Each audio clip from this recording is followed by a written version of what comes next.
of the goals you have is to have a representative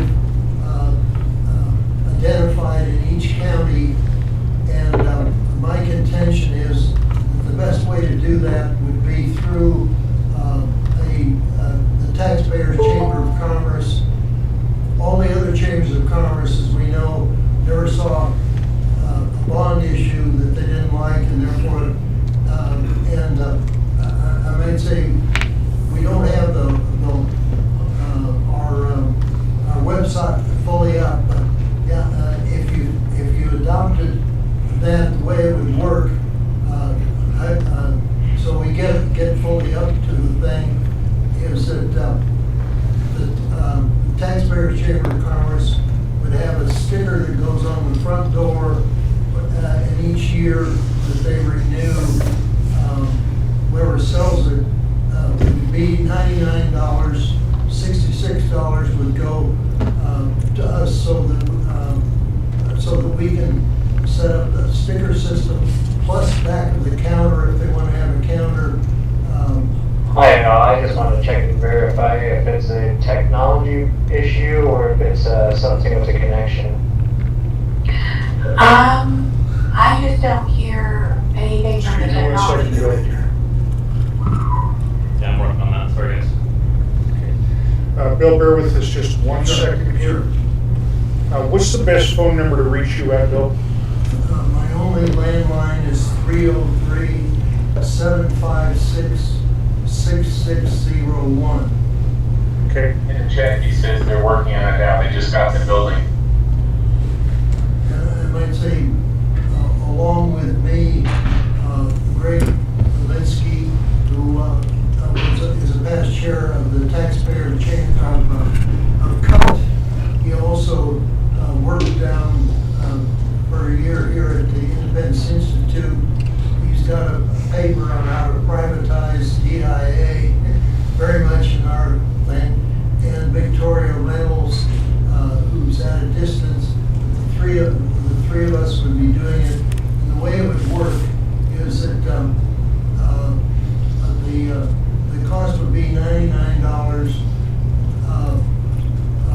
33 of that would go to whoever signs them up, and then the other 66 would be so we can have the one on the door. If they want one on the door, if they want it behind the counter of their store, they could have that. And for each year they renewed, whoever sells them that would get $33, just like an insurance agent. When he sells life insurance, you keep your 2 year buy, and so we'd have a sticker that would go on every year. And then my idea, by doing that, you would identify yourself and to a little bit broader thing. Plus, you'd be putting, if people are going to try to do this, you'd be putting some dollars into their pocket, and you could also draw together more. Instead of just saying Libertarian, you'd be saying the Taxpayer Chamber of Commerce, but obviously the leader of that would be the Libertarian. Will you be available if I were to call you? We can get together for a cup of coffee next week, in the next 10 days or so. Absolutely. I will do that. Let's do that. Let's you and I meet privately, and let me get the big picture and the entirety of it, and then I'll present it to the board as the big In the picture. meantime, it's not a very complete website, but take a look at what we do have up now. I'll give you a call in the next week, 10 days. Thank you very much. Thank you, Bill. And if you don't get through to me, because I'm still having trouble with my landline, keep trying. Would you do that, or email me? Okay, you have voicemail on your home line? And you can leave a voicemail, but I'm not getting that either. I'm trying to get that solved, but Okay. thank you very much. I'll be tenacious. Okay, very good. All right. Anybody else have anything you want to speak about? Frank? I'm your liaison to Center Right Coalition that meets here at 9 o'clock in the morning.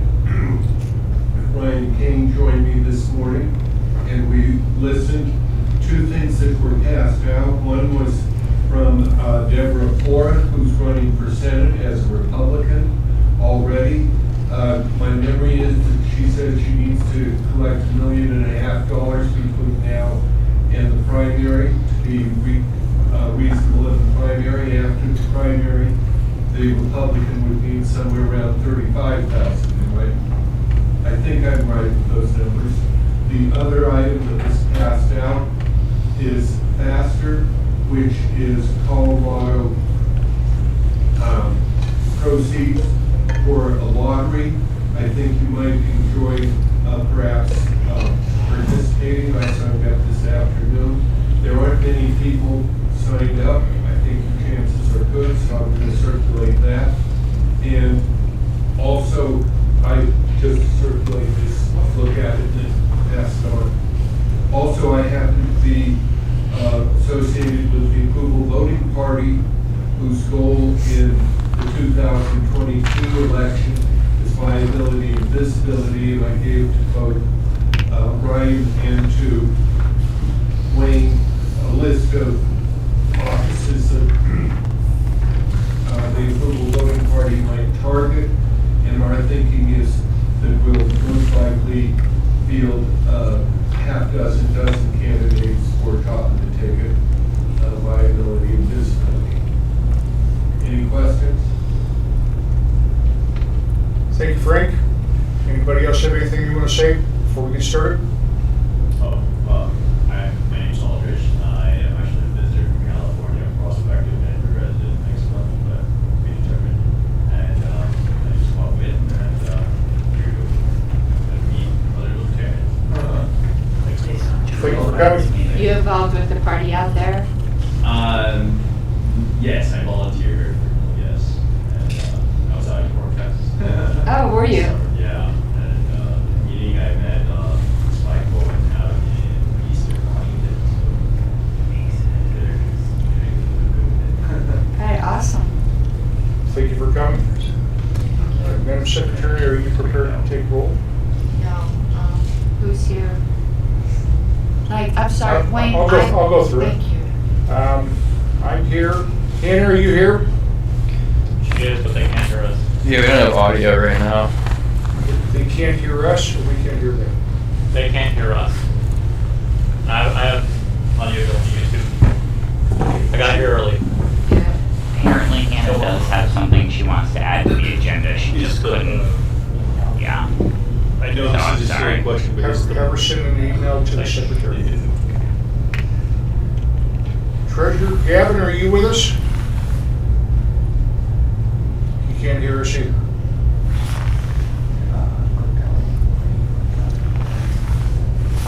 We are not. Secretary is here. We don't have a meeting here. Affiliates, Here. I was in Firefox, so I'm not trying it. campaigns, Here. communications. He's here. Fundraising. It's Daniel. He's going to have to join us remotely as soon as he's able. I gave sent him the link, so he should be.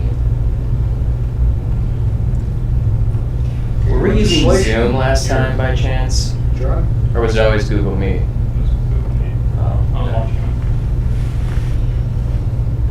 Membership is here. Outreach is here. Okay, we just need confirmation from the people that are remote. Well, we're waiting on the technology to get going here. And Clayton, I'm sorry we weren't here earlier to give you more time. Yeah, that's not your fault. That's not your fault at all.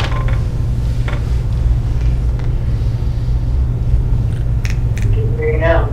All right, changing browsers works. Sorry for the inconvenience. Thanks for patience. All right, we're getting there. Okay. Reports from affiliate representatives. Do we have anybody here from Arapahoe? Yes, it's Josh. Go ahead, Josh. Yeah, Bravo. Bravo is far as Sushi off the corner of Chambers and Alameda Parkway at Alonzo Library. So please come.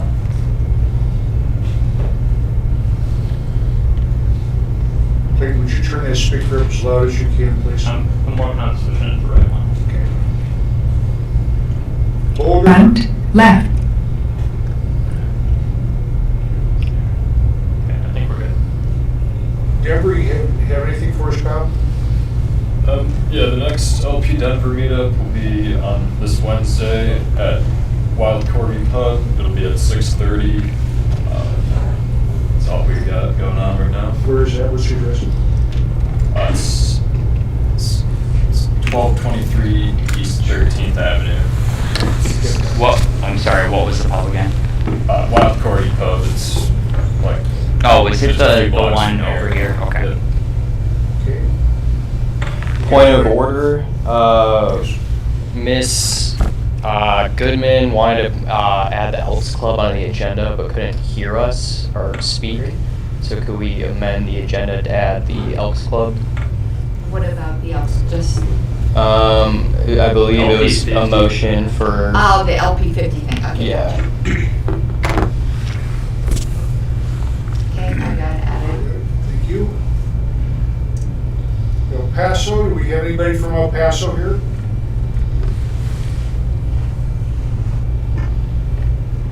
Jefferson? That would be Ross Klopp. Has he joined us, Clayton?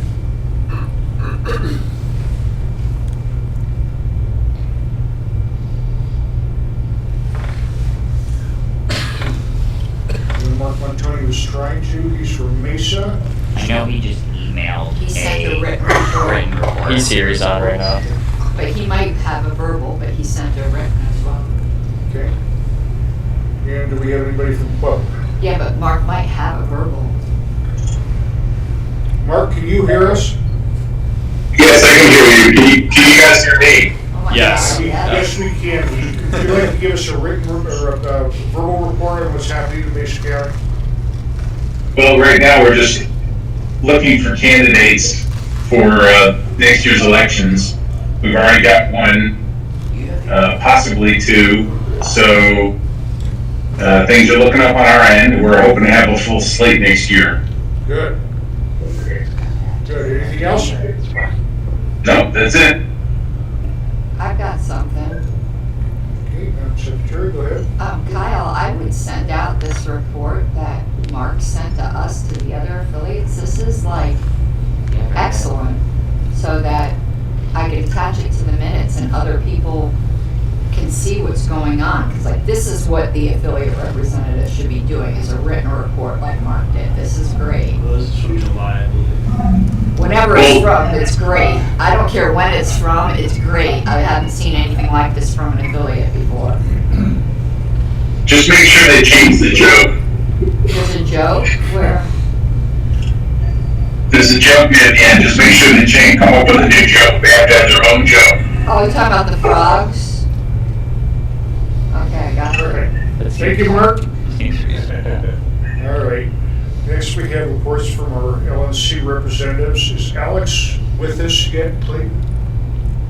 We weren't sure if he was going to be able to make it tonight or not. Is Alex there now? He is online. Alex. I'm here. All right, Alex, would you like to give us an update on the LNC stuff? Yeah, I was under the impression I was just attending at the request of the board here, but as far as things go, the last meeting we had discussed some things that were being discussed on the internal list of the LNC. That seems to have been somewhat resolved. I do believe that most LNC members are now reporting at least what is being posted on the internal list and the relevance as to why it is posted there. Whether the reasoning is sound or not, it can be disputed elsewhere, I guess. But other than that, there are any other things that the board feels relevant for me to bring to the attention of the committee, I'm happy to do so. Does anybody have any questions of Alex while we have him here? Alex, for those of you that are new, Alex is the Region 1 representative. He is the rep that basically he's our sound. He is our liaison to the LNC. So he's the guy that we talk to if we have a concern. All right, thank you, Oh, no, Alex. I have a concern. All right, go ahead, Are Madam you Secretary. surprised? And Alex already knows this, but this like makes it somewhat official, and in this way, if anyone on the LPCO board disagrees, they can speak up. Thoroughly disappointed that the board voted to cancel its monthly meetings, like it was just too much trouble to actually have it on their calendar. The way to solve that problem was if there was nothing on the agenda, it would be automatically canceled. The only way the members of the public can verbally interact with the LNC is at those monthly meetings. People are not going to be flying to Massachusetts to verbally talk to the LNC. So just personally, I think that was just like extraordinarily lazy, and would ask that the board reconsider that policy and put it back on the agenda, even if they only have the meeting for public comment. It's worthwhile for the LNC to at least give time for the members of the public to speak with them. So if you could express that, Alex, I would be greatly appreciative, because this isn't just something that's coming out of Colorado. I've heard it from everywhere that they just, and on a more sarcastic note, the LNC promised they were going to get so much done without the pesky secretary. The only thing they've accomplished to get done is cancel meetings. So, that's not getting very much done. I agree with the sentiment there, and I echo your concerns. I think that it was I don't agree with the choice to cancel the meetings. I think that they should have been kept on and then just allow them to be canceled if there was no business. But I will relay those concerns. Thank you. Again, what I can do as an alternate is limited, but I'm happy to convey any concerns. Oh, I know, and you don't have the votes, like, even if you got someone to sponsor it. I mean, the votes aren't there. It passed to cancel overwhelmingly. But I just found it very ironic that they said they had absolutely nothing to talk about in November, whereas everyone else in the party is talking about Delaware. It's kind of interesting the LNC doesn't think that's worth talking about. Plus, there was unfinished business from September. Yeah, there was unfinished business from September as well, but Delaware seems to be the big thing. Yeah, I did see a discussion relating to possibly doing a town hall in place of the monthly meeting, but to me that kind of seemed like a censored way to go about things, a way to kind of control what was being talked about, and so I agree with your sentiments, and I'll be happy to express that. Thank you. Thank you, Alex. All right, reports to the board. The only thing I have to add to my report is I met with a young man by the name of Stefan from Germany. I know a couple other people have met with him as well. Very, very interesting conversation. He was very interested in what was happening here in Colorado with the Libertarian Party, and it was also interesting to find out what's happening in Germany with their version of the Libertarian Party. So it was a good meeting. It was supposed to take us 45 minutes, and we were there for 2.5 hours. That was so it was a good meeting. I enjoyed his time, and I know you met with him also, Jacob. I had him over for about 2.5 hours. It was super fascinating. Okay. I know Daniel Lutz was scheduled to meet with him. I don't know if that ever happened or not, but he's making the rounds. Yeah. He's asking a lot of good questions. Hannah, your turn. I don't think I have anything further to add to my report. All right, thank you. Treasurer. No, nothing further to add other than I apologize that I got it to you so late. Last week was a big week for my wife and me, and so I'm sorry that I wasn't able to get to that before we started our anniversary celebrations. But the report was submitted today, and things are looking good. So okay, we're getting some pretty bad feedback there, Gavin. Are you on a speakerphone? I've got a really troubling connection, getting some really bad echoes. Okay. We had a question from Mr. Atkin. David, go ahead. Yes, Gavin, Gavin, in your report, you mentioned that we had $4,000 reserved for the convention. Am I correct in thinking that we're supposed to reserve $1,000 a month? And shouldn't that figure be closer to $6,000? That's news to me, and we can increase that reserve. Sorry, David, I didn't hear you very well, but it sounds like what I heard you say was we're supposed to add another $1,000 a month to that reserve.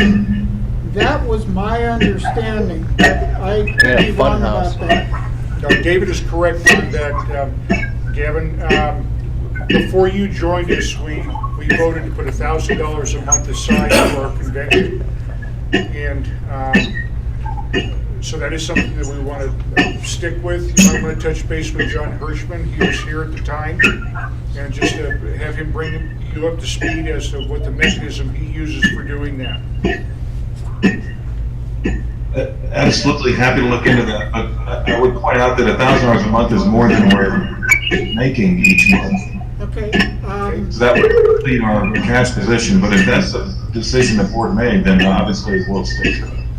Okay, David, you have something else? Yes. My second question is, we have in the reserves, I think $190 for the San Juan County project, and I believe that project is no longer active, and maybe we should move that money back to the general fund. Do we know that is no longer active, David? That was a project started by Matt Deege, so I assume that It's no longer active. Okay. Well, I'll make the motion.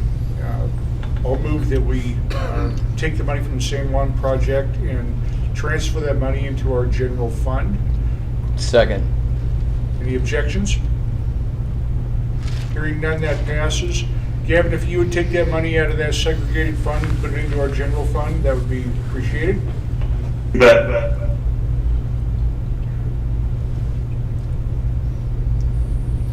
Secretary. One thing I thought you forgot to add to your report was we met with that video guy. Remember? He's at that restaurant in the Vidal. Oh, yes. There is something else I forgot to add to my report. We met with a fellow that is willing and able to build some professional quality videos for our state board.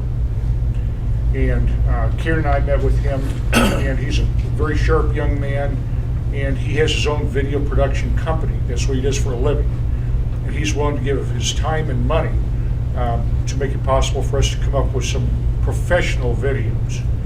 And all we need to do is come up with appropriate topics, and he's there. So he'll give us the time. Well, and he was going to speak with Spike and a few other people, Robbie the Fire and so on, because we both agreed that it hurts to criticize because you're always glad that they did something rather than the nothing they've done for 18 years, but that video put out by National sucked, and we would like to put out something a little better. Well, we have the opportunity, so the wheels are in motion. As soon as we get to the point that we're going to bring some action to it, then it'll be on the whatever agenda that falls on. But the wheels are in motion on that. Secretary? Okay, the only thing I wanted to two things I wanted to talk about. One kind of sort of fell under campaigns, but I was more involved with it. RCV1 in Broomfield, which is a huge deal. Yeah, that was a big thing. So hopefully we're going to be petitioning for that in Castle Rock, but that still kind of remains up in the air. I'm waiting for RCV Colorado to come up with proposed ordinance language. And I haven't heard back from Linda. You know, when it's all volunteers, I mean, you can only demand so much. But I'll keep you guys posted on that. On that front, though, in case you didn't know, Jacob, I'm running for town council, an actual race. Cool. In Wayne's not happy about that. Soon, starting soon. Okay. Because he wanted to run for it, but I co-opted it. It's technically Castle Rock, or is it a different town? No, it's Castle Rock. It's cool. nonpartisan, but you Sweet. know. No, I'll add you to my list. Yeah. And Crazy. I've got a file soon, I think, on that. Cool. And I can tell you, you know, I've been pretty open about the strategy. There's only one reason why I'm doing it instead of Wayne is instant name recognition, because the incumbent's name is Caryn. So how often does that happen? So I figured I'll capitalize on her name recognition, and she won't be able to. She used to trash Wayne for being a libertarian, but she can't really do that right now because they'll get confused on which Karen is this awful libertarian. So she can't really trash me without trashing herself. So she probably won't even be able to mention I'm an anarchist. That's going to be a lot of fun. And it's not that, and I'm not running just a spite campaign. I actually do want the job. So like if I want it, I'm prepared to do it. Because Castle Rock, I'm so pissed off at them right now, it's not even funny. I don't know, for some reason, the PDF I sent you, David, I just realized didn't have the deadlines attached to it. But on my Word copy of my report, because remember how you mentioned you want, so since it didn't get attached to the PDF, I'm gonna go over some upcoming deadlines. Okay. By the end of November, we'll have the official delegate allocations, but I don't expect it to change from that preliminary one we have, which was what, 35 delegates. The only thing that might change it is that Kentucky got shorted. There was some kind of CRM weird thing, I don't know if you were reading on the list, where Kentucky might get a couple extra delegates, and that might push some other states down. But we're either gonna have 34 or 35 delegates. I mean, that's pretty certain. We had a great effort. At the end there. At the end, you know, my hats off to all people involved. Rishi did a great job getting the work out, and we were able to move from number 13 to number 8, back where we were before. And in another 2 years, hopefully we can get down to number 6 or even number 5. But that has a huge impact on the amount of voice that we have as the state of Colorado at the National Convention. So I didn't know you were the secretary, Wayne, to be giving a report right now. Yeah, I interrupted. Okay, thank you. Your turn. Okay. The last day, we've set, and I'm not trying to steal Daniel's thunder, but we did set the convention date. So the last day for someone to be a member of the party and be eligible to be a voting delegate is December 12th. So that's coming up really soon. So if you have people who are waiting to register, that's what they need to register by. Which also starts to trigger a lot of other deadlines. The last day for us to do our official call to convention is January 26th. The last day for us to publish it in the newspaper of general circulation is February 24th. But I'm going to tell you, Denver Post takes forever because it's a free ad. Please, let's not wait till February to publish this. It's at least 15 days before.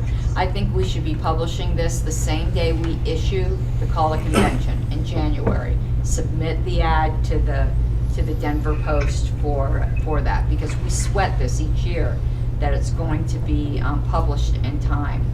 Also, last day to qualify as National Convention delegates is the same, December 12th.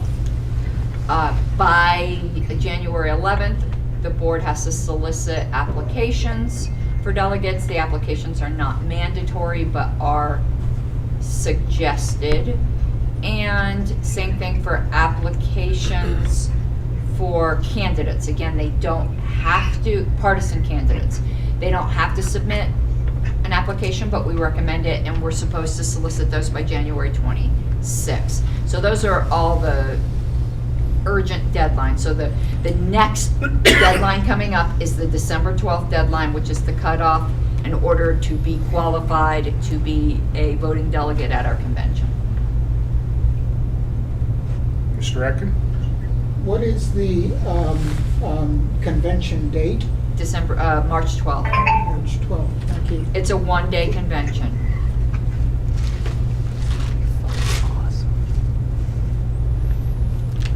Any questions of the secretary? But Daniel can answer more with that. with the convention stuff. Is Daniel with us yet, Clayton? Daniel's Yes. with us. Okay. Mark might have also had a question. All right. I'm here. All right, I'll get to you in a second, Daniel. But I think Mark had a question. Mark, did you have a question? Yeah, I asked it in the chat window, but it was, how much is the ad in the Denver Post? Free. The Denver Pravda. Free. Okay, thank you. Any other questions of the secretary? Okay. Affiliates? Yeah, sorry for the late submission, but I have nothing to add. Okay. Give us an update on what's happening in Larimer and Weld counties. Mr. Chair, Yes, Mark? this has been an issue in the last 3 or 4 conventions that I've observed. Do we have a plan in place for getting free earned media for the state convention? You said it was on March 12th? Yes, I can answer that. Yes, we are working on, I recently talked to Bucky at 1380, and we're working on maybe trying to get them to stream our convention for us, and so, and do advertising for us, so, theoretically. All right. I think what I was aiming at, that's great, and I'd like to see that happen. But my focus was on pre-convention publicity. Like, I think either 2 or 3 of the last 4 conventions that I've been in the state for, I ended up at the last minute throwing together a media release and sending it out to my own media list because none had been produced. So, it's November now, beginning in about January or so, we should have some media releases already cooked up to start going out to the entire press list in Colorado. Do you know what I say? Last I heard, Lance Psycho had the copy of the media list, the distribution list for the entire state. Mark, whenever anyone says anything like that, I go, thank you for volunteering. I'd be willing to write up some media releases again, yes. Thank you for volunteering, Mr. Montana. I just want to make sure that I wouldn't be stepping on anybody's toes, number one, and number two, I want to encourage the idea that if there's no plan in place for that kind of thing, now's the time to start planning it. We have 2 months. Mark, we have a meeting this Saturday at 9 a.m. There's usually an open forum. If you want to join us this Saturday, you're definitely more than welcome to do that. Can you email the details of that meeting to the board list? Sure. If I can butt in here as the convention chair. Who's speaking? No. Daniel. Daniel, go ahead. I was pretty much just going to say, Mr. Montoni, get with me offline, and we'll get you spun up with this. Good to go? Daniel, I would encourage you to also include Josh Lamont in that conversation if possible, as our communications director. Absolutely. All right, thank you.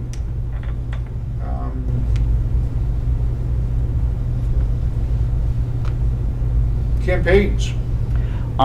The only thing I really need to add for my written report is at this point I've reached out to everyone who has the intention of running for office for next year. About half have gotten back to me, half have not, so I'll probably be making some phone calls this week. We do have a woman named Emma Frost. Does anyone know her?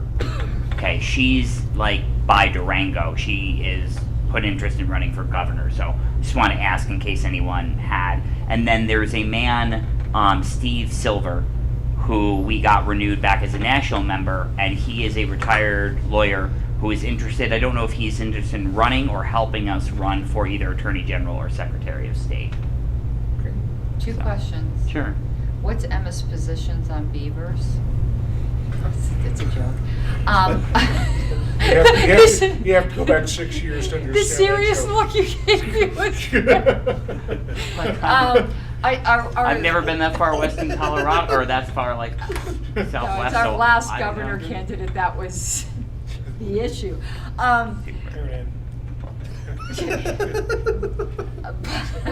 The jokes write themselves. Are we planning on, and again, this is up to you, I'm a big proponent of a full slate. Is that kind of where we're going this year? I plan to put out a call to action email in the next day or two. I want like 100 libertarians running.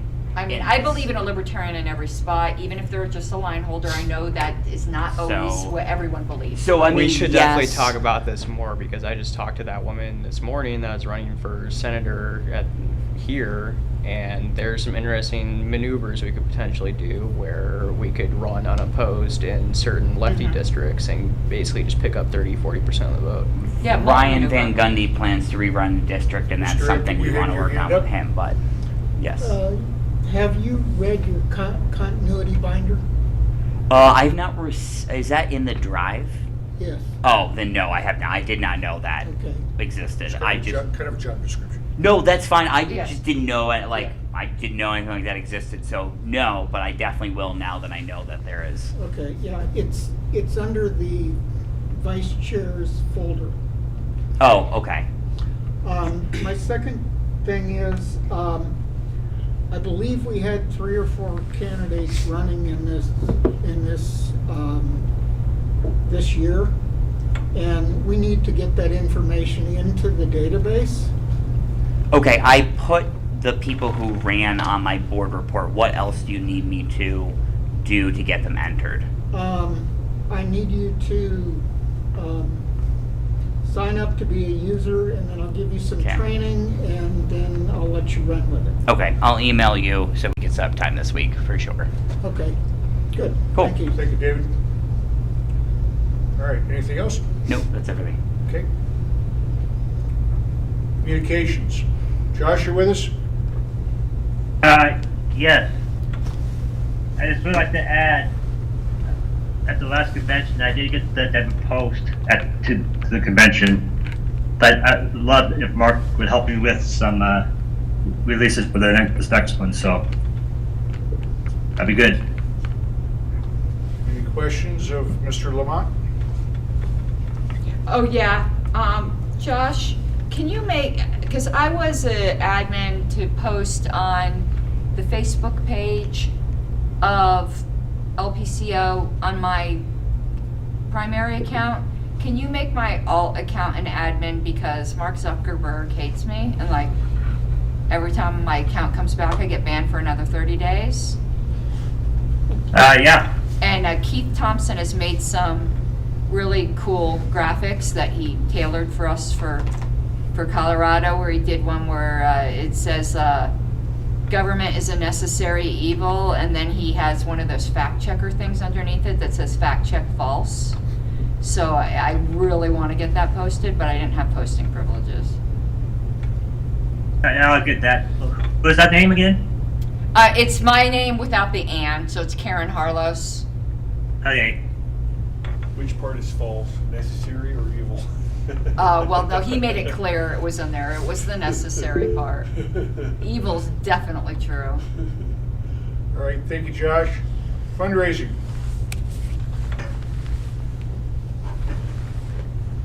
I have nothing further to add to my report. Okay. Any questions of Mr. Lutz?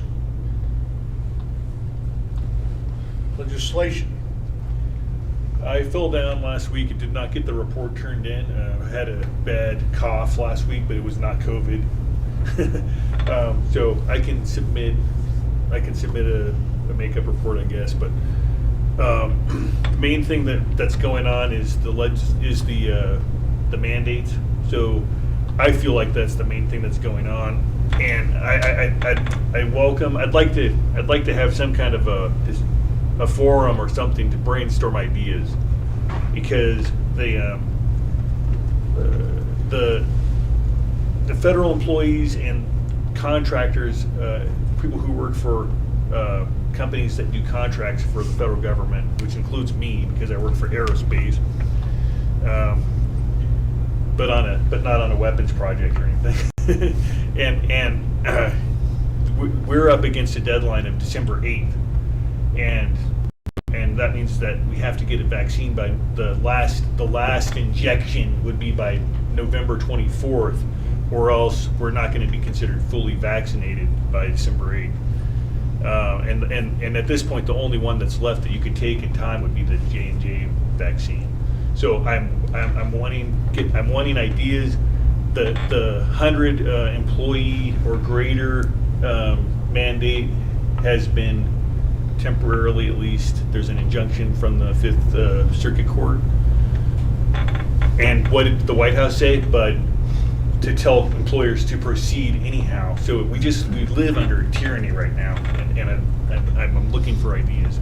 Worldwide Demonstrations that did a last big anti-mandate rally in September is doing another one in November. They haven't listed a date yet, but theoretically it's still going to happen. So I can definitely keep you, in the loop once a date actually gets posted. Because I know a bunch of libertarians showed up to that last time, and maybe we could although maybe we should also do it in front of the governor's mansion instead of. Yeah. I got an idea for you. I'll throw this out for everybody. Mr. Seaver. I just got approved over the weekend to take part in a double-blind study regarding monoclonal antibodies. I'll be starting it up in a few days, and I already have a religious exemption on the contracting thing, so I recommend that to anybody try to get that. The monoclonal antibody therapy, and this is through I found out about it on Facebook by a group called Science 37, and they. What they told me tonight on the way up here is that as part of the study, they will give paperwork out which could be submitted as part of a medical exemption for the duration of the study to avoid getting the vaccines. So interesting. the approach there is if you get in one of these studies, get around the jab, at least for a little while. Let some of all this legal stuff play out. The other thing is that the Federal Religious Freedom Restoration Act has clauses in there about mandating religious exemptions against these shots. And there are several pieces of litigation going on within the government to make that enforced. The biggest offender right now is the Navy. They are denying 100% of all exemptions from the lowest E1 up to a two-star admiral. And they're having all sorts of grief over that. So that's a couple of ideas. Yeah. So I'll put a discussion out on our Discord and try to get something going. Give me a call this week. I have a couple of people that might have a very significant interest in being involved in a brainstorming group. Okay. Anything else, Mr. Burrows? That's it. Membership. Nothing to add. Any questions of Mr. LeBrie? Outreach. Nothing to add. I'll say that our membership drive in the last several weeks was pretty badass, and so is the door knocking campaign. And I'm pretty sure we're the fastest growing state because of that effort. And there was actually New Mexico ended up being, but barely. We were number 2 in the percentages. Measured by how many did they grow? Yeah, by percentages, not by numbers, because California and Colorado were tied. Now, of course, California had more numbers, but they're a huger state. Yeah. So we did it by percentages. What do you know what their final percentage was versus ours? I'd have to look on. I posted it on Facebook. I think it was 5.8. I think they were 5.8. We were 4 point something. 4.8. We were tied with California.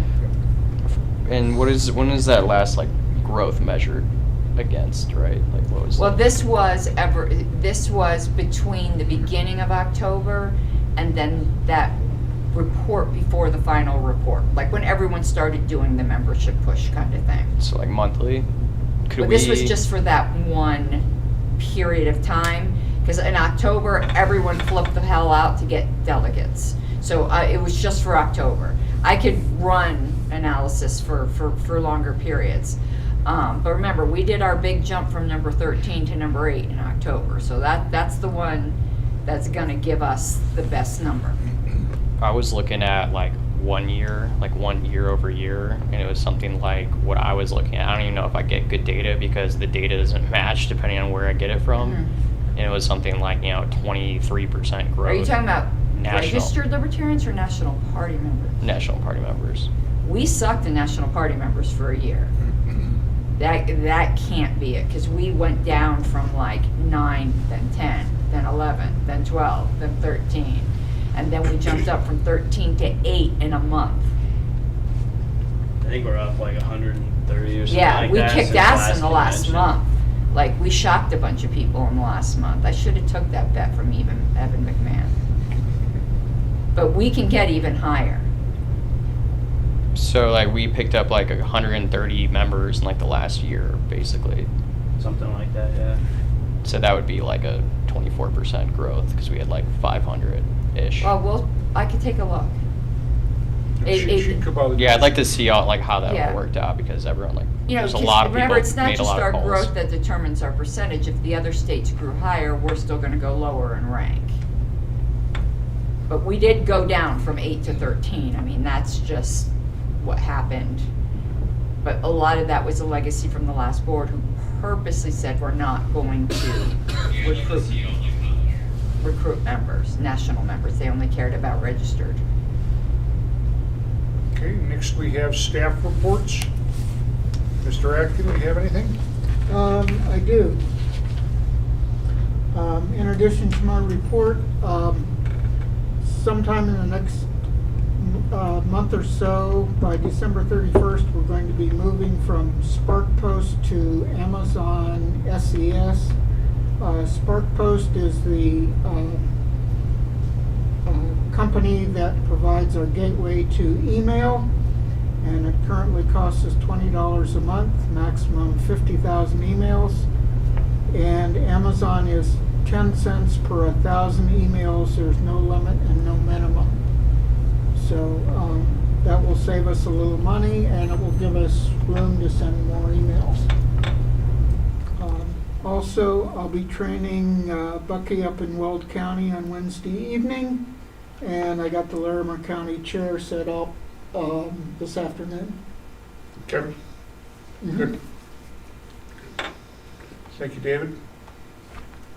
Clayton, I'm not even going to ask you for a report unless you have something you want to give us. Just like take the opportunity to remind the board that my last planned board meeting as interim technology directors next month. So. Next month? Yep. We appreciate your stepping up to take to fill that hole that we had, and we probably need to put out another email asking for a regular volunteer. If not, Ryan has said that he would make the effort to make sure that everything happened. No, that's not what I said. I heard I'm pretty that. sure that's what he said. I'm pretty sure I heard that. I think it was That recorded, as a matter wasn't of fact. word for word what I said. I think I'm going to do a transcription. Well, we really need to put an effort out to try to find somebody You're that. looking a little shifty there. Just getting nervous. So let's put together an email and get it out. I'll go ahead and send an email over to you, David, for a request for technology director. And if we already have the job description put together, then I won't have to recreate that. David, do you know if we have the job description for the technology director? I do not know. Okay. If not, I'll put it together. All right, next we have committee reports. Style committee, we really don't have anything yet. I gotta get an email out to the committee to say, let's start work. Yeah, it's about time. Yeah. You were gonna wait until after the holidays? Well, yeah, there's not any, we're not on a huge schedule. No, we're not. All right, messaging committee, Mr. Lamont. Yes, so the committee met and we voted on a billboard image that I put in my communications report so everyone can see what it will pretty much look like. So I think that's pretty much it. Anybody have any questions from Mr. Levant? Policy Manual Subcommittee. We haven't done anything with I didn't think so. Convention Committee.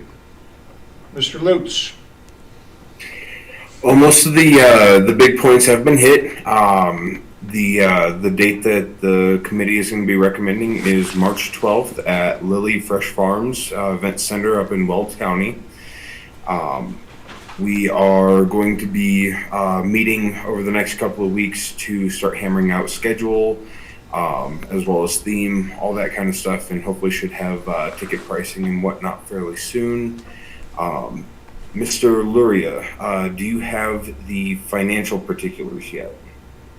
No, I did not get those from Dana. I sent her an email today to see if she had an update. Okay, and then it was Best Western, right, that we were, that was going to be partnered with for the hotel? Yes, and that has been switched now, so by the end of this week, the code should be active for us to start reserving rooms. Okay, and then, were there any particulars that I'm missing that you can think of, or anyone else on the committee that you can think of that I'm missing right now? We have a question from Mr. Atkin. Go ahead, David. Yes, I need to know exactly when and where this is so I can put it on the website. I believe the date and location have to be officially approved by the state board, don't they? Yes, I think do. they do. You have a motion to that end? Go ahead, Jake. Second. Do you mean to say? I motion. I move for the state board to officially vote on Lay Fresh Farm Event Center March 12th for our convention. I second. We already have a second. Do we have any objections or any further discussion? She rules. She's giving it to us for free. We should do this ASAP. Say that again, Ryan. Lily rules. She's giving us the place for free, and we should just vote on it right now and be done with it. Okay. Hearing no objections, that passes. Our convention is set. Mr. Chair? Yes, go ahead, Daniel. That was me, Mark. Is there a website or something that shows the venue? Yeah, I can email that to you. There's also a video tour in the Discord somewhere. I'm not sure exactly where. It might be in the convention channel. Can you distribute that to the board email, please, so I can take a look at it? Thank you. Will you handle that, Reese? Sure, yeah. Okay, thank you. Merchandising Committee. Mr. King, you were heading that up, weren't you? Yeah, so we got some samples from different print-on-demand vendors. We weren't really happy with them, and then we switched to Shopify, and they got good quality. So Chad came here with one of the shirts that hit two of the shirts that him and somebody he works with designed. So. And the hat that Reese is wearing. And then the hat that Reese is wearing. So if you guys want to check that out or whatever, Chad, the floor's on you if you want to show one it. of those hats too. Heck Put me down for one of those hats as well. I got you. Yeah, it was awesome. Super dope fun. Am I allowed to talk? Yes. Go ahead, please. Oh, yeah. Well, I guess first things first, since I was here last meeting, I just want to say thanks to Mr. Lutz and Mr. Kane, because when I was here last, they were throwing up their hands to be like, hey, we'll talk to the Secretary of State, hey, we'll help with this. Ryan put up his own money to help me buy samples from a bunch of different places, so I'm really thankful to both of you. I don't know if Dana can hear me. I'm not on mic, but... He can hear you. That's good. So we went through a bunch of different people, figured out that there's not a lot of needs that Old Holy State needs, but they do have two. And so that kind of limited it, and the other thing was quality. I'm just not okay with gilded t-shirts, I'm sick of them. I want something that people will look at and go, wow. And we narrowed it down to Shopify. It's actually what the state party used. I think they still use it, they've used it forever. And I mean, the quality speaks for itself. The shirts are, everything that you wear is super dope. yeah, everything is, I'm wearing one now with Ron Paul on it. But if you guys would like to see them, please, afterwards. I wasn't going to do it before because, you know, you guys were starting late. But if you guys are interested and you want to see the progress, that's it. And Okay. it's ready to go. We just have one thing we need. Beautiful, thank you very much. Any other questions of the merchandising committee? Okay, hearing none. We don't have any special orders today. Unfinished business, next town hall date. Guys, I think the last town hall went pretty well. It was our maiden voyage. I think we can improve upon that. I was real happy to see as many people participate from the board here as we had. The more people we have, the better. But I think we also need to make sure that that gets advertised, not only on our Facebook page, but maybe even an email sent out. And is that something you can handle, Mr. Lamont? Yeah, I can get it on the Facebook. Okay. And put together an email for Mr. Atkin to send out to that effect. Maybe he can combine that with an email asking for a technology director and see if we can kill two birds with one stone, if you will. And she hates me when I say that, but because she has birds. Two of them. Two of them. They're not real. Yeah, they're not real. All right. So let's talk about the next town hall date. Mr. Chair? Yeah, who's speaking here? This is Mark Montoni. Yes, Mark, go ahead. Just had I wanted to offer a suggestion. Don't combine two subjects in one email.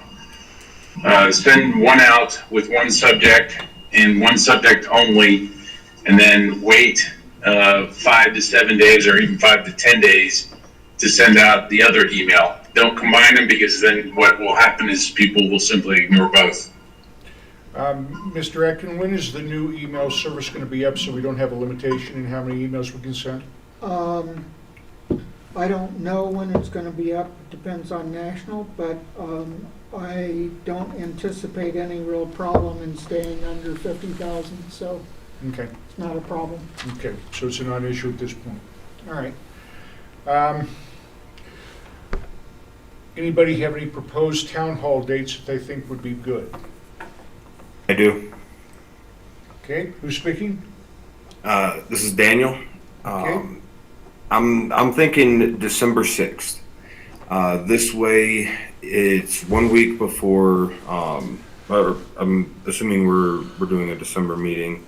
I know sometimes it's custom to cancel those, but assuming that we are still doing a December meeting, this will give the members a chance to address issues with us that we could then potentially put on the agenda and address at the next meeting. Okay, so your proposed date is December 5th? December 6th. 6th, okay. The Monday, the 1 week before. Okay.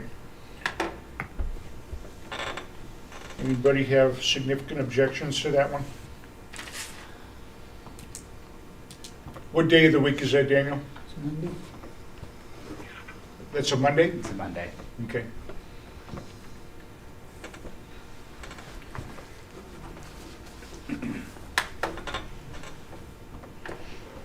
Suppose we had to bring this to a vote. I will move that we schedule our next town hall for December 6th. That's a Monday. Last time we did it at 7 o'clock, and I think that's probably a good time. Do we have a second? Second. Any discussion? Any objections? All right, our next town hall is scheduled for December 6th, Monday at 7 o'clock. And guys, let's make sure that we get this advertised so that we can get more participation. I think it's important that we let the public, there's enough people that are saying that we're trying to hide things here on the Colorado board, and this is an opportunity for us to make sure that the public knows that we're not. So, and also when we advertise it, I think it's important that we let the public know that it's their opportunity to vent their questions, frustrations, anything they have. This isn't just a feel-good meeting. This is to get everybody's ideas out on the table. So we need to advertise it in that way. Okay. Concerning the advertisement of this, Mr. Lamont, is that something that you can put together for the advertisement and get it over to Mr. Atkin for the email? Yes. All right. Thank you for volunteering. All right, next thing we have is new business. 5 minutes each on these. We have the potential Lucchini censure. Would you like to speak to that, Madam Secretary? I thought Daniel Lutz was speaking to that. He is, okay. Daniel? Yes. So, over the course of what's been happening up at the LNC with the removal of our secretary, who is also the national secretary, consistently, Mr. Lucchini has misrepresented the will of Colorado, or downplayed the will of Colorado, or just completely ignored it on multiple occasions. He's taken positions without consulting with at least our state chair that we know of, and in general, he has failed to do the basic job of a representative, which is to represent everyone, even dissenting opinions, even if that's what our opinion was. It clearly was not his opinion. So, as such, I do believe, and I feel there are several others who believe, these actions have reached the level of being censurable. As such, I'm having trouble getting it to open, but I believe the language is available there. I can try to and so open I would it. like to move that we adopt this language in censure of Mr. Lucchini. One moment, let me try to find this language here that, if I can pull it up, I can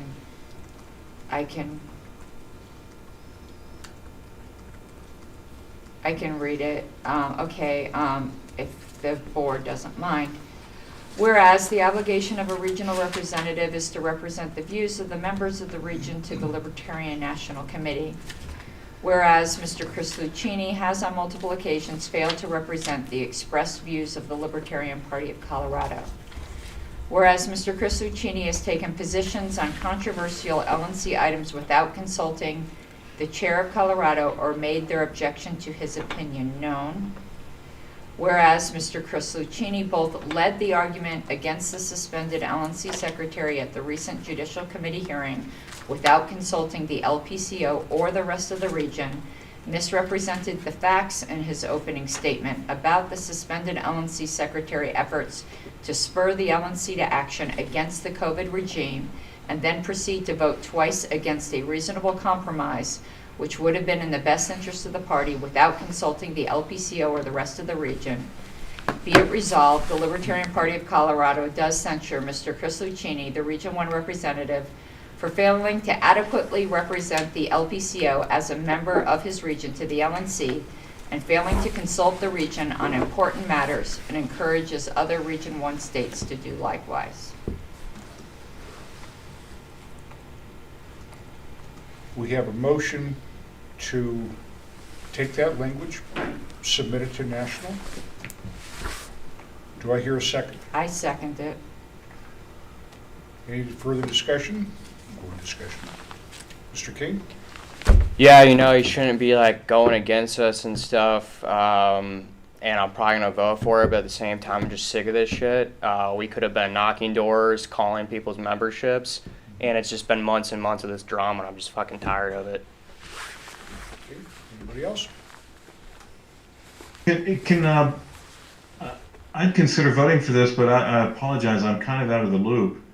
is there something specific? I didn't really hear a good reason to do something as harsh as a censure. And again, I'm not opposed to that, but I'm not as familiar with everything that's been going on as some other people on this call are. And before I can vote for something that harsh, I'd like to hear some examples of his misrepresentation or inability to represent Colorado. Well, I'll give you a Reader's Digest version here. Mr. Kaczynski, where this all started was when the very first motion was put on the table for Ms. Harlow's dismissal, if you will. Maybe that's not the correct word for this, but Mr. Lucchini reached out and did do a survey. I think you're going way too far back, Wayne. To be honest with you, I think. If I may, as one of the authors of this, the specific incidents that we are that is being addressed in this censure is during the vote to suspend the LNC secretary. Mr. Lucchini made no representation that there was dissenting opinion within his district, and his vote clearly did not represent the will of Colorado, and we could find no consensus to support that vote, really, as well as during the JC trial for the suspension. Mr. Lucchini did not represent Colorado's views or opinions whatsoever, and instead used his position to continue to support the removal and not give voice to any of the states within his region that did not want to see Ms. Harlos removed from her position. Well, it was worse than that. He lied. He lied and said that that all I did was complain about the fact that LNC was doing absolutely nothing about COVID, which is an outright lie. The campaign that the LNC finally adopted, which is the Artie Against the Next Mandate campaign, is my creation. That I had a fight with the LNC for 9 months to adopt. He absolutely, utterly lied. And you do not lead a charge to remove a duly elected officer elected by more than 50% of the delegates on the first round without consulting your region to make sure they approved of you doing that. It isn't that he consulted and Colorado just happened to disagree, but everyone else agreed. He didn't bother to ask any of the states. None of the states were asked. And something I didn't put in this resolution or suggest to Daniel Lutz, which I probably should have, is he started going around trying to get people to change votes in the original motion by bribing them with favors. Not bribing with money, but bribing with favors. I have no problem saying absolutely on the record, and if his ass ever wanted to try to sue me for defamation, I could defend it. He is an unethical, corrupt actor. And the things that are in this are the things that are just so easily provable that they're relatively uncontroversial. But he's done far worse. But lying about the efforts on COVID and leading the charge to remove a duly elected officer without consulting his region is outrageous. The fact that this is just a censure is not harsh. What we should be asking for is his removal. I oppose to asking for his removal because I think the membership is tired of that. But honestly, what he's done justifies his removal. I opposed it. Even though he didn't oppose that for me, I opposed it for him. I wouldn't be sad if he resigned, but that would be his choice. Censure is actually quite mild. All censure is bad boy, we don't approve. It's not harsh at all. Can we make a motion? Go ahead, Mr. King. A motion to censor Lucchini. Okay, Actually, we had that already, but all right. Already a motion. Yep. I call the question. Okay. Do we have any objections to sending this off to national? Hearing none, we will send that resolution off to national. Next item we have here is the first adoption of National Code of Conduct. That's mine. Okay. It's something new, but something I wanted to reassure Mr. Kane of. I'm tired of all this too, and unless they do something, which I don't put past them, that we don't anticipate, and even worse, this is the last you're gonna hear of any of this shit from me, because I'm tired of it as fucking well. I really am. I think the LNC should disband. They're just useless. Clayton. Mark has a question. Mark? I was just wondering if there's several people left the meeting here. Is there still a quorum? Yes, there is. Who have we lost, Clayton? On the line, we have Daniel, Communications Director, Montoni, Vice Chair, and Treasurer. And with what we have in the room, we have far more than quorum. Thank you, Mark, but we're good. Okay? Okay, this is something that just came up in trying to figure out what the reasoning for the JC's opinion is going to be, but then I figured out how this is going to affect Colorado. In the policy manual, even though I don't believe we have yet signed anything to this effect, National has a policy that any agreement that it makes with any state party, which would include the agreement to use the CRM, that National is supposed to require that all these agreements incorporate by reference that the each of the requisite affiliate parties also sign off on LNC's quote-unquote code of conduct that they're using to persecute people now, to say you can't criticize the LNC or you get removed. So my concern is, even though we haven't yet explicitly agreed to it, the fact is that National does require, as part of any CRM agreement, that we're agreeing to their code of conduct, and I absolutely object to that because the way it's been used is being abused. Now, I don't really know what we would want to do with that because, again, we haven't explicitly signed saying that we agree, but I would actually suggest that the state chair be directed to write to the national party saying that we are aware that this is a requirement in the policy manual, and we expressly do not agree to your code of conduct, that we conduct our own affairs and mind your own business on how we conduct our own affairs. Is that a motion? It is a motion. You have a second? Second. No question. Okay, go ahead, Mr. Seabeck. Is this putting this type of behavioral clause, for lack of a better term, into these CRM things? Is this a new thing they're doing? And No, I think you misunderstood me. It's not in the CRM agreement. It's supposed to be, though. Okay. Our policy manual says that any agreement that, and it's any agreement on any topic, that the national party signs with any state party is supposed to incorporate their agreement with this policy.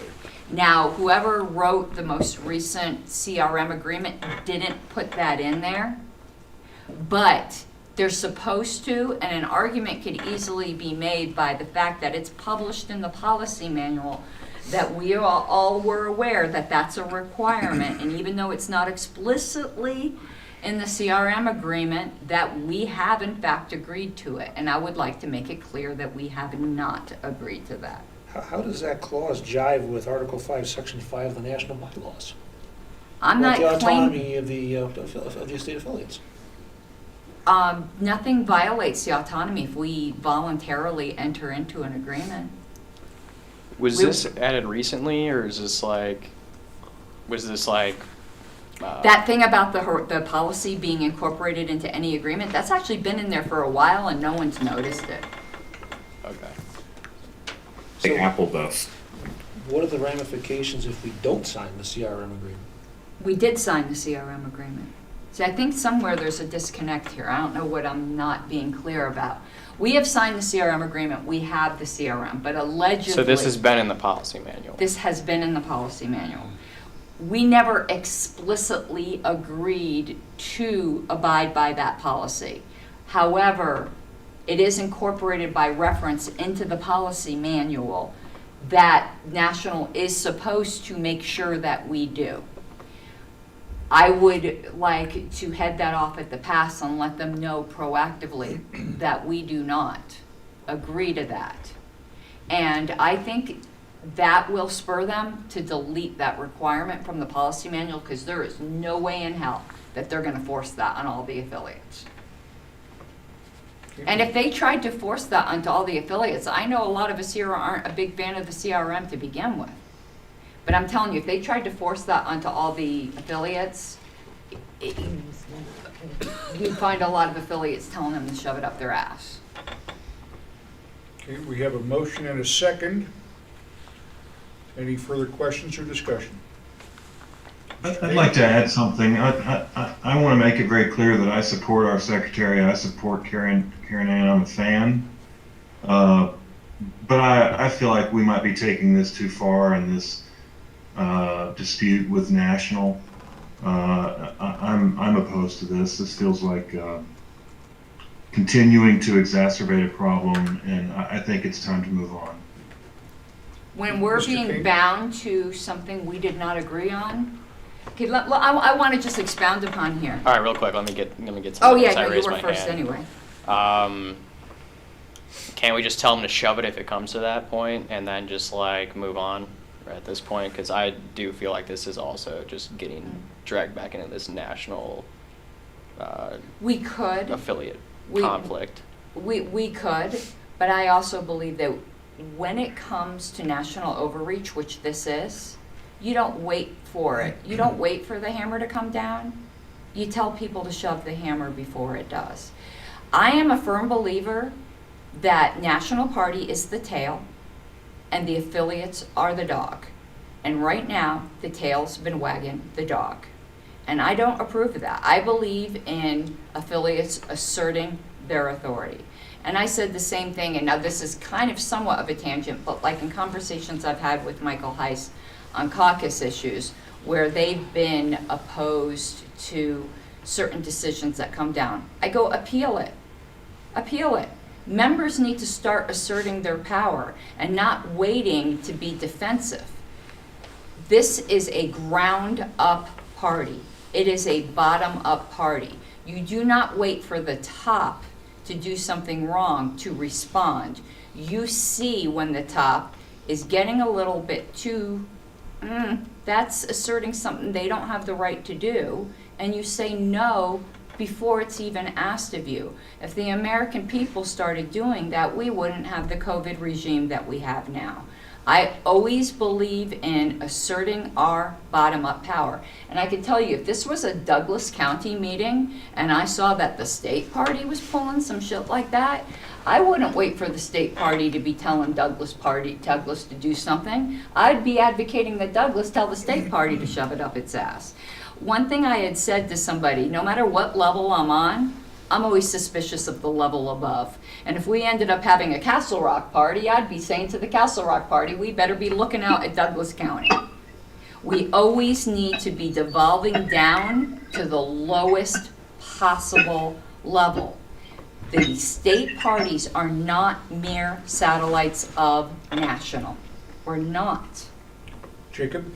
I have a maybe suggestion in terms of an alternate direction to go, Sure. or even it's still doing this, is what if we, and maybe could make this an emotion, we take 2 months to look at and explore our options in terms of how do we still get all the data we need as a state, and just in terms of technology, cut ties with national. We can build our own sites, build our own databases, build our own lists, and it's not any more shot at national other than for all of our stuff to be going through them, just the word efficiency is completely taken out of that equation. See, I'm actually not opposed to the CRM. I'm really not. I've been a fan of it. This is the first time I think I've even spoken against it. I've been the minority voice. I like it. It saves Right, us money. but if, and from what my understanding, the next year or so, it's gonna get crazy in this party in terms of people, caucuses and stuff going out against each other. It's more of just an idea of why put our state parties have to worry about, our state party have to worry about any of that when we could just maybe do our own thing. Too expensive. Too expensive, okay. That's my objection. That might not be anyone else's. I don't speak for anyone but myself. But very, very, very expensive. Clayton, somebody has their hand up? Daniel does. Daniel, go ahead. I wanted to speak in favor of this for a couple of reasons. One, it forces their hand, okay, and it brings it to the table on our terms. If this was an honest oversight, mistake, or miswording, they fix it right away. We move on, no big deal. This was something they were planning on using to go after us. They now have to do it now when they're not prepared. And I know that's a weird way to think about things, but a little insight onto how my brain works. And then as well, I do like the CRM as well. I would like to be able to keep using it. I think this is actually the best strategy to achieve that, rather than wait and see if we're going to have a national board stood up that we now have to contend with, as well as all of the stuff from national. I think all that will happen is that they'll be provoked to delete that from the policy manual, and that's for the good of the party. I don't want to wait for it to become a controversy, and then all of a sudden people have entrenched interests. Right now, nobody's ego is on the line. They'll go, oh, Colorado doesn't like it. They're right now not trying to enforce it against anybody. I'd rather have it deleted now before it's a controversy than wait for it to be a controversy. I just think that's a piss poor strategy. And I've already heard from Mr. Molman, who allegedly had a conversation with Mr. Hagan, that at least those two agree with me in principle that that provision shouldn't be in there. So if we already have two LNC allies who are kind of looking for an excuse to delete it, why not take advantage of that now? Okay, so we have a motion and we have a second. Any further discussion? If not, we're going to bring it to a vote. Do we have objections to this? I object. Okay. Madam Secretary, would you take a... Yeah, 1 second here. Oh, shit, I need to plug in somewhere. Can you, David, do we have...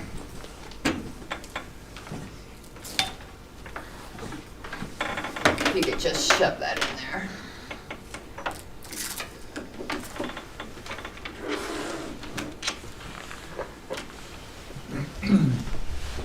Okay, 1 second. What we're voting on is the directive for the chair to send a letter to the LNC concerning the forced adoption of the National Code of Conduct. Just to say explicitly, we do not adopt it. That's it. Nothing. Is it possible to offer a suggestion before we vote? You could offer an amendment to the motion. Well, I don't really know enough to try to offer an amendment.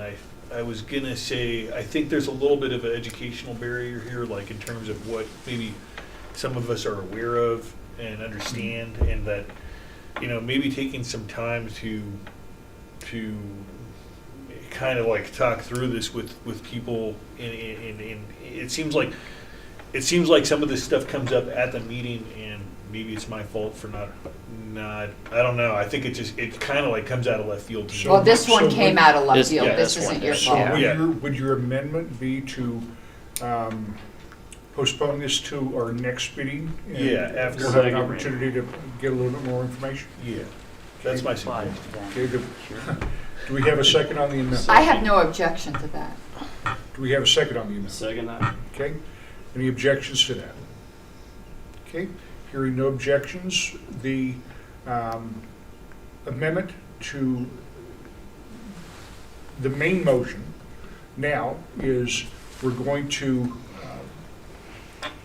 The motion was to postpone. To postpone this Postpone to next month. And I'll get you guys the exact policy manual language that I'm talking about that says that it needs to be incorporated by reference, whatever.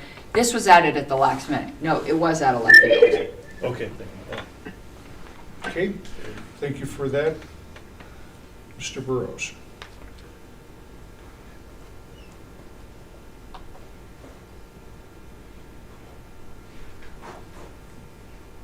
Next, we have new standing rules on community binders. Continue. Continuity binders. Whose is this? Well, David asked that it be brought up. Okay, David? Do you have the language? I told you I was just a complete fuck up this month. I have it in my email though. Let me find that for you and I can read it aloud. 1 second here. Database manager.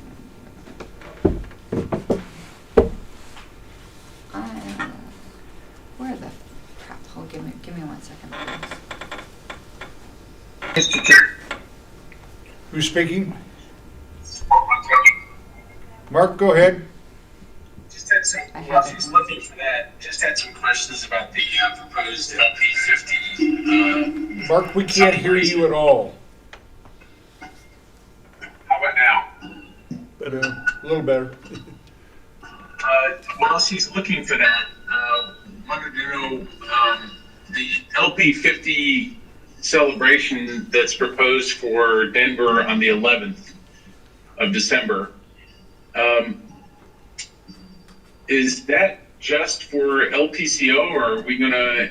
Is there some plan to invite guests from around the country, or what's the plan with that? This is the kind of the first I've heard of it in the last few days. Well, that actually is the next item on, well, 2 items down on the agenda, and I believe we're going to give Hannah the opportunity to speak about that. So bear with me just a second. I found the thing on the, what David Aiken is requesting a new standing rule that would read as follows. Candidates for all board of directors position shall be provided a copy of the continuity binder for that position when they notify a board member that they are interested in that position. Copies of continuity binder shall be available at the state convention for candidates for board positions. Okay, would you like to make a motion? I'll make the motion on David's behalf. Okay. Have a second? I'll second that.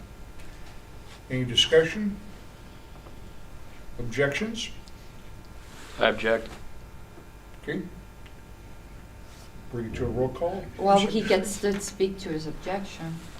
I mean, I'm just tired of these rules. Like, there's so many freaking rules here, and like, there's like just clear things we could be doing to like growing the party, and it's just always more rules and talking about rules and different structural hierarchies and stuff. That's me speaking. I'm going to have to speak to David's position here.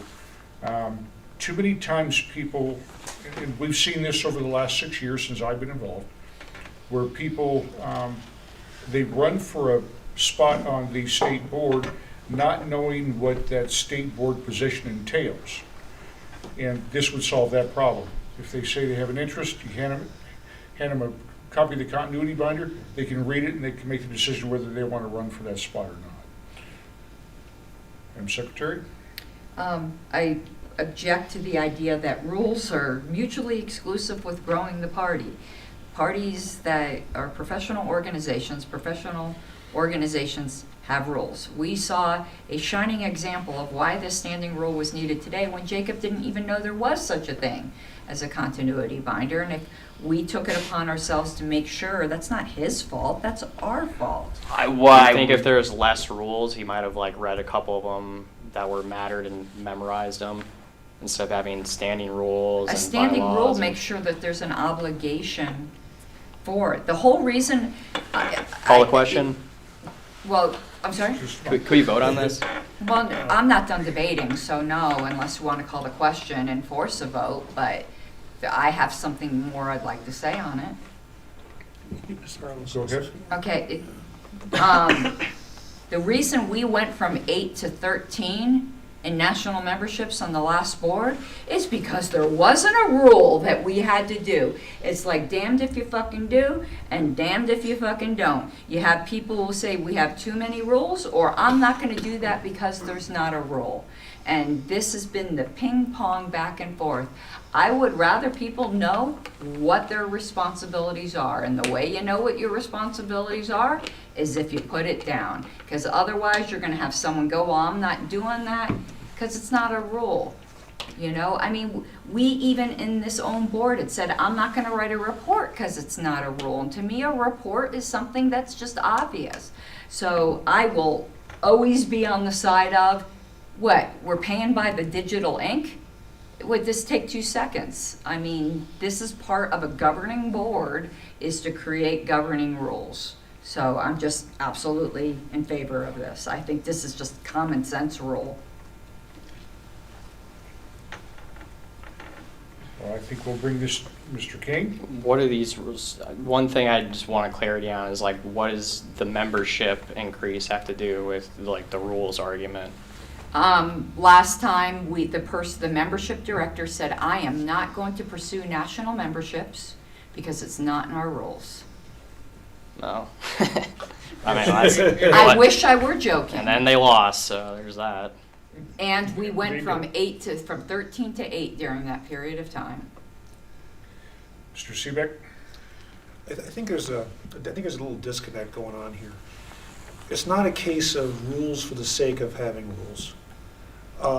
There is a principle in organizational structure and management where you have to have the structure, you have to have process and procedures and rules to some extent in order for the organization to efficiently operate. That's not making rules for the sake of making rules. It's establishing ways of doing things that are effective, efficient, and productive. What's being proposed right here is an idea, and I agree with Mr. Aiken's proposal here. If I had a vote, I'd vote for it. That it's saying, look, what are these people getting themselves into? Giving them the information to make an informed decision. We're all about informed decisions in this party. It's one of our fundamental bedrocks. So saying that we can say, here, this is what the job involves, are you interested or not, is a great idea. It's not, it does put the onus on the party to provide that information, that's true, but at the same time, it's also putting a good practice into play in a way that people just won't get lazy and say no. Okay. Madam Secretary, would you take a roll call? I just want to make sure no one else, I'm done talking, but I didn't know if Can we restate the motion? Mr. Gross? Just to clarify again, when would it be the case where someone could ask for the continuity binder to have a look at it? Well, we would have them at convention, or as an example, before you took the job, we would have been required to provide you a copy of the continuity binder. When you applied, it would have been my job to send you a copy of it to make sure that's what you wanted to do. And when you're at the and this would be relevant when within a certain time frame of the vote for the office, or it would be 2 different times. Number one, at convention when the officers are up for election, or if there's a vacancy and somebody applied to fill that vacancy. It says when they notify a board member that they are interested in filling that position. So I would have been notified with your application. Yeah. I would have acknowledged your application and sent a link to the continuity binder. Pretty simple. Yep.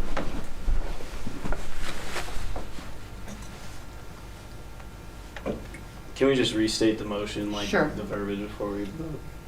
It is to add a new standing rule as follows. Candidates for all board of director positions shall be provided a copy of the continuity binder for that position when they notify a board member that they are interested in filling that position. Copies of continuity binder shall be available at the state convention for candidates for board positions. I would like to maybe offer an amendment, because it says when they notify a board member, and I think that could become confusing if someone mentioned, hey, I'm interested in, hey John, I'm interested in running for XYZ, and I didn't make sure they got the folder. I mean, it needs to be one channel, like maybe the secretary. When the secretary is notified, then they can get the folder. We have a second on I second Mr. that Gross' amendment. motion? Second? Second, yeah. Okay. So right now, we will be voting on the amendment that will specifically outline the channel, which will be through the secretary. Do we have any further discussion on that? Please mute your phone. Any objections?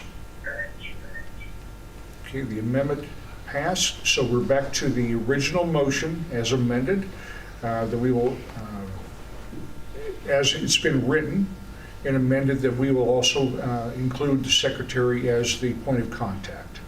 Do we have any objections to that? Hearing none, that passes. Thank you, David. Next thing we have is a Shopify Stores. Is this something you wanted to have on here, Ryan? Yeah, so the other two vendors that we checked out for print on demand, there's no cost to use them, but they had shit quality, or you couldn't add employer info that we need to collect, and then it'd have to be a big hassle. So I'm motioning for $30 a month to have a Shopify store because we get good quality stuff. That's what Chad has, and then on it's the Shopify gear. We didn't bring the other shitty stuff because it's shitty. And then with Shopify, we can use the plugin to get like employer and occupation information. And then So the cost in order to have that? It's $30 a store month. is $30 a month? Yes. Okay. So your motion Motion's is to- $30 a month Okay. for the Shopify for the merch store. Okay. We have a second on that? Second. Any further discussion? I have a quick question. Go ahead. Is this Daniel? Yes. Do we have the tracking for transactions and recording and all of that figured out? To what extent? Do you mean like we have all the transactions that will take place? How, like doing payouts to artists? Not exactly, but the benefit with Shopify is it's extensible and you can write like plugins and stuff, so we can implement whatever logic we want. But at this point, we don't have the exact protocol for like paying out an artist. I'm not talking about necessarily with Shopify. I'm talking about with Tracer and the Secretary of State's office, where we have to record every single one of those transactions. Yeah, we don't know if we have to record every single one, but we will record every transaction anyway. If Chad wants it, Chad's raising his hand. Yeah, so each transaction's logged. Who did it? We have we actually have the code already. The code's written to get their employer info. The biggest problem with the stuff where you don't have to like have the stock, it's printed as people order it, is that they are almost uniformly not customizable. Like you can't collect any extra info. I have written all of them. They just aren't that way. We have every info that anyone that purchases anything, anyone that returns anything, all of it's recorded. And based on what anybody here, by the way, you're more than welcome to join the merch committee. I would welcome you. Any info that we get from the Secretary of State, they say you need to file weekly, quarterly, annually. I'm prepared and able. It's all open. The logging credentials will be available to whoever the board feels is necessary to have that info. Ryan, I'm gonna suggest that you get in touch with Mr. Kaczynski and find out what is required in recording for merchandise purchases. I don't know if there is any, but if there is, we want to make sure that we're in compliance. The big thing that I'm pointing up that was pointed out to me in my conversations with the Secretary of State's office is if we're taking this money and then we're paying the vendor, we need to record that as an incoming, as an outgoing, every single one of those transactions. That's what I was talking about, how one shirt purchase can turn into 5 transactions that need to be recorded and reported to the Secretary of State's office. And that's the system that I was hoping we would have in place, is how we're going to track and report all that. Mr. Ecken, you had your hand up? Yeah, if we're getting names and addresses of people, I suspect we should import those into the CRM as well. Okay. Clayton, somebody has their hand up? Mark asked, can the LPCO outsource the merch so that we don't have to record anything? So far, this is it. Sorry, I don't know if I'm allowed to talk. Am I? Raise your hand. All right. Now we're cooking. This is as outsourced as legally we're allowed to get. So again, I went to a bunch of sites that were literally, we don't even touch anything. It was all done for us and it just shows up in a bank account. They don't collect what is legally necessary by the state. So, you have to get your employer info to make sure there's nothing shady going on. We have to report that to the Secretary of State. So limiting that to the sites that do fulfill, so we don't have to say, buy all our own inventory, spend thousands of dollars on it, hold it somewhere, I don't know, in someone's house or in a trailer somewhere, and then only ship it out and be the people that package it and ship it, to pay a company to do that, but to also collect what is required. There really is only a handful of sites that do that. And so we have found the way that this is all tracked, all handled. We don't have to touch the merch. It's all automated. But no matter what, if we're getting money from any source, be it Shopify or, I don't know, shaking hands with someone and they hand the party $5, that has to go through Daddy State. So there's no exporting that. There will be some sort of filing with the state, but that is why you have a merch commission. That is why you have a site that accurately tracks everything. And that's why you have, hopefully, people like me and like Ryan and that want to step up and do that. Okay.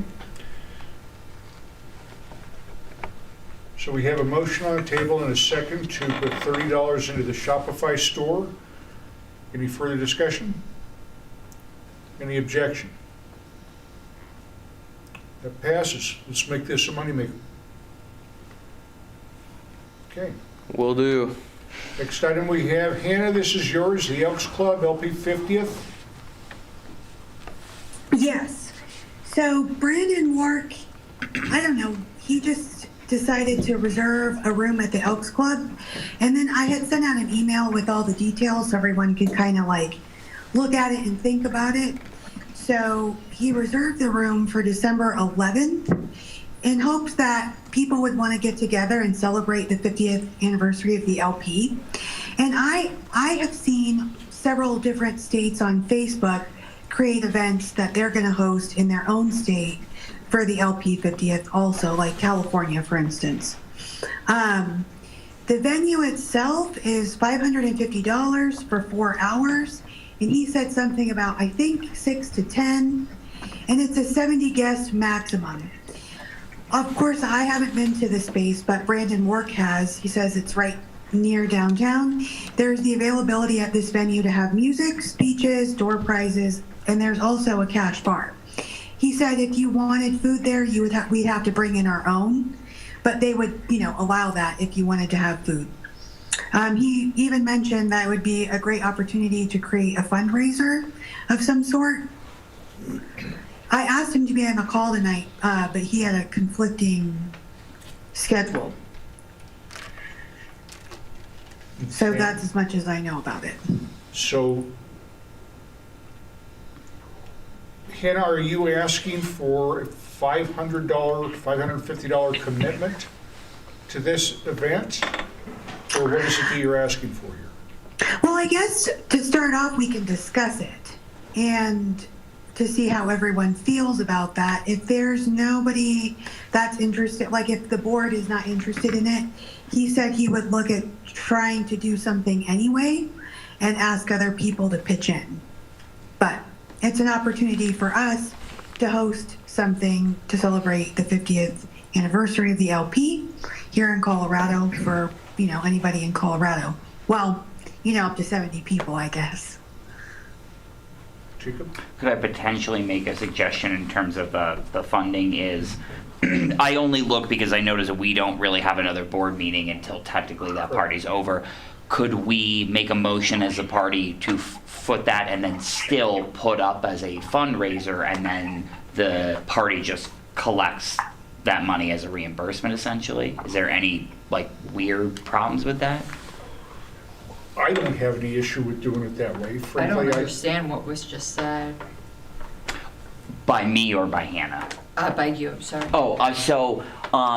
Could we, as the party, front the money and then we still try and solicit donations from people for it, and then we can just take the money back? Because what I was going to say is us fill in however much is left over, but we don't have another board meeting before that happens. Daniel, I'd like your input on this as the fundraising director.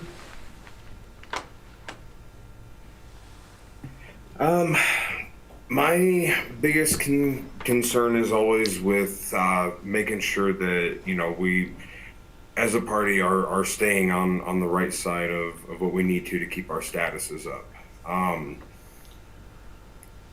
I do know Mr. Montoni's putting some stuff in the chat in here that, you know, the Republicans and Democrats are doing stuff like this. Some are licensing their names. I'm probably off topic, or not. I'm sorry. I'm very exhausted right now. If I please let me know if I'm off topic, or am I on the right bullet point right now? Keep going. So no, we just voted on the Shopify. What are your thoughts on an elk club fundraiser for the LP 50th? I'm still my brain is still. You're off the hook if you need to be doing. Yeah, no, I apologize, everyone. I am hitting a wall here. I don't know. I'll give Daniel a second to collect himself. This is Gavin. Does someone else recall Robbie the Fire Bernstein is coming to an event in Denver on the 12th, I think. Do I have that right? Would it be possible to maybe contact and see if he can come in early? It might be a way to generate some interest and get people to pay $30 a person. They're actually going to be in California, I think, the night before. So that is an event that's happening, but that's Sunday night.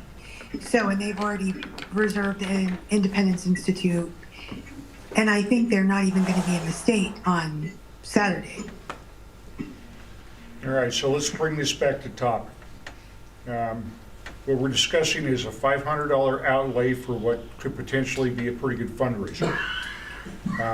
There's a lot of other libertarian groups that are not part of the Libertarian Party that we could partner with on this, or at least they could participate. And it might be an opportunity to bring in some new members. You know, I see a lot of upsides to this. And we didn't have anything scheduled for any fundraisers in December, I don't believe, did we, Daniel? No, the next fundraiser we're looking at doing is going to be late January, early February, kind of give everyone a little bit of break of trying to squeeze them for cash through the holidays. And I'm coming after your wallets again in the new year. But what I'd like to put together is maybe a bowling night or something along those lines. And I was going to get together. Let's stay focused on this. We're running out of time. Right. Hannah, would you like to make a motion? I've been ignored the whole fucking time, sitting here raising my hand. I couldn't see your hand. Okay, I'm just saying. Go ahead. Okay.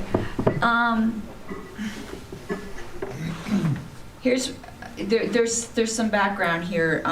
The historical committee had asked, and this is where Hannah had seen it, though might not have known that this is where it had originally come from. For each of the state parties, there's going to be an email coming out from National to host their own 50th anniversary party, and maybe it would all be linked together through Zoom to have some kind of nationwide party. So I'm definitely in favor of doing something along those lines. I'm not in favor of spending $500 and something. This, I'm kind of gun shy now, where we set up like the paintball event and everyone was gung-ho about it, and then no one came and we lost money. So I don't see any reason why having a get-together event for a 50th anniversary should cost us anything. we could have it at a restaurant, like the way we used to have Festivus or something like that. But I'm not at all inclined to throw that kind of money at it when, frankly, this board hasn't supported the fundraising things we've done in the past. So I think it's a very poor financial decision. I think it's a great promo decision. I want us to have a party. I don't want us to spend that kind of money. Okay, Mr. Atkin? Why not have something here? That's And- not a bad idea. I think Right here. that would be a possibility. We're talking about, the Elks Club already has the cash bar set up. They already have the facility that maxes out at 70 people, but that should be as many people as we're going to get anyway. I tell you, the only way I'd vote for it is if everyone in this room is going to commit that they're going to buy a ticket at a minimum price. But I'm telling you, I'm so burned by everyone saying they were going to go to that paintball event and not doing it. I'm really ass mad about that. Okay, so it's around $500 for the Elk Club? $550. $550. So if we have 10 people, let's say here, that's $55. So could we make a motion to say, will the board members commit to buying a $50 ticket that can bring 2 people, and then in lieu of selling anything else, we'll at least break even? Well, I don't want to put the entire obligation on the board. I do. It could at least mitigate the risk, and it would maybe it could be totally discounted if we get more people to show up. I would say. Also, Mr. Chair, I this is never Mark said I Anthony. was Can I going make, to the paintball thing. Hold on, one at a time here. Go ahead, Mark. if I can, may I offer a couple of suggestions here? Okay, go ahead. How many people attended the paintball, and I think there was one other event this summer? How many people attended those things? I think there was 6 at the paintball event is all that showed up. Okay, so at this point, I think our audience for something like this is somewhere between 10 and 30 individuals. So unless we think we can sell that many tickets, basically very few people are going to be supporting the event at which not many others are going to be coming to. So I would suggest that you put this idea on hold for a while until we figure out how to get people out to events. If we have a free venue, a Festivus party is an excellent idea. But again, it should be a free venue. Basically, you've got less than, well, if you wind up doing this, you have less than a month to put together the announcements, the media release, the whatever kind of publicity you want to put together for, plus get decorations, plus get people lined up to bring refreshments and food and so on. So I think for just something that's less than a month out, this is a big row to hoe. Clayton, somebody else has their hand up? Hannah. Hannah, go ahead. I definitely agree with you, Mark, especially when you put it that way. Although I just want to make it clear, I never at any point said I was coming to paintball, and if I had known I was expected to be there, I would have found a volunteer. Just so everyone knows that. You weren't one of the ones who committed, No, Hannah. I did not agree to that. There were certain commitments made. That's all I'm saying. You weren't one of them. Okay. I was like, wait, no, I didn't do it. Okay. And we don't actually have to vote on this. I more or less just wanted us to discuss it, and if if we're leaning at this seems like expensive, and then it's also not, it's a short amount of time to get things done, we don't even have to make a motion. But I told Brandon I would bring it up. Well, I support the event. I'm not so sure that I support the the venue, although the Elks Club always is very accommodating for that type of thing.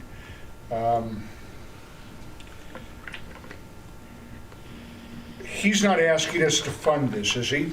Yeah, he is. Or is he? Yes, I think he just said if we wanted to do it, we could, or he'll work on something on his own end. But he was giving us the opportunity, just because he had the room booked. Okay, Mr. King? Okay, so the backstory is it's not anything to do with LP 50th. It's Brandon from Free State, Colorado. He's a big activist around here. He's in the Mises Caucus. Wanted to threw this out there because he knew people at the Elks Club and he can get us a discount there. He told me specifically. LP So if the LP isn't wanting to do it, he's going to do it along with the Mises Caucus, and we're just going to not do it with the LP.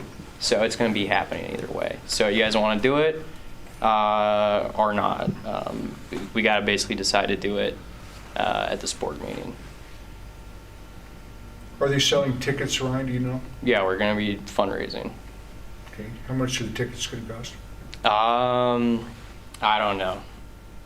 We have the max is 70, so I don't know what would depends on how many people show up. I don't know. We haven't decided yet.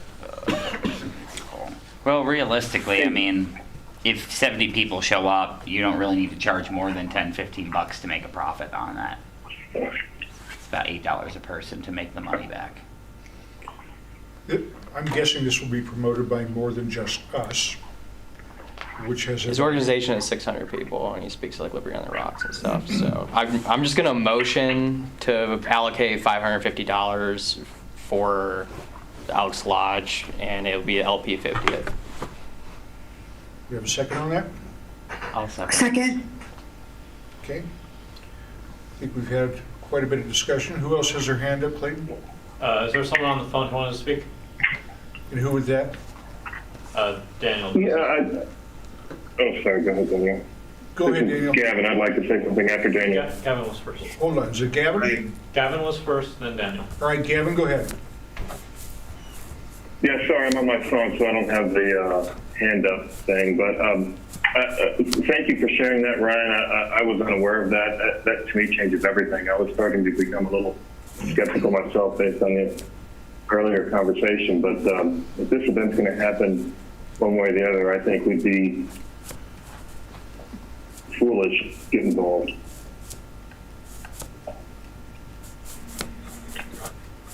Okay. Dan is the fellow that's on the line there? Daniel. Yeah, it's me. Okay. All right, thinking on this a little bit more, I'm going to have to echo Mr. Montoni's sentiments, particularly if buying into this is going to, create certain additional jobs and obligations and last minute things that have to be crammed and done and stuff like that. As the person who it's going to fall into a lot of my lap in fundraising to do that, I'm not in favor of. I did that with the paintball event. I scrambled and got as much stuff put together as I could. I did have a lot of help as well from Mr. Willamette and others, but yeah, I'm not looking to personally do that again. And even though this event may be going off, whether we tie into it or not, doesn't mean that it's not all going to get dumped in our lap once we pay for the pleasure to work. Hannah, is the entirety of the effort to put this together going to be handled by the Free State Project? Or are they asking us for any help? So, I'm not sure, and I don't have any way of getting a hold of him right now. He's got another thing I think he's recording right now. But my impression was that he would, but I don't know that to be true. So I can't say for sure. That was the impression that I got from the little bit that I had heard of this before, was that I think it was just a fundraising and involvement thing. I think Brandon planned on doing everything. The main thing we're going to do is just get together and drinks. I think anything built on top of that is sort of just icing on the cake. So if there are other people who help Brandon to get that done, then it will be done. Otherwise, it's mainly everything else will just sort of be handled by him and his team. Well, this obviously is timely. We have to make a decision very quickly, and this is an expenditure that would typically be more than what we would put forth on an email vote. I wish we had more information right now. That's where I'm struggling with more than anything. We'll just don't do it then. I would just like to say LP 50 doesn't come around very often, maybe only once. So if the LPCO wants to like celebrate, I think that we should just go ahead and do it. And if we don't want to celebrate, then we're kind of not very celebratory. All right. Well, we have a motion and a second, Madam Secretary. The El Paso County has traditionally done a 50th anniversary thing. They've done it every single, not 50th, they do a birthday party every single year. I'd rather the state party support and go down and take part in what El Paso's doing, since they've been doing this forever. That I have no doubt that an event organized by the other luminaries mentioned will be fantastic, but they're not Libertarian Party specific, and I just don't see the justification in us paying for something that's going to be for an LP party that will be, I don't see how somebody who's not LP is going to organize an LP 50th anniversary party. I think you kind of have to be LP to do that. He is a Libertarian member. I thought there was more than that, though. Brandon is a Libertarian. Brandon is. I thought you mentioned other groups. That is his group, but he is a registered Libertarian. He runs Free State Colorado, and then for the Elk Club, you just book it, and then he has it reserved because he threw it out. Hey, you guys want to have the LP do this? I know a person. I think him reserving it was more so to lock in the date in case we do it. So we didn't necessarily lose that. I just personally would rather see the state party support the Libertarian Party of El Paso's yearly effort. Clayton has her hand up. Gavin, did you have something? Gavin, go ahead. No, I'm sorry, I don't. Okay.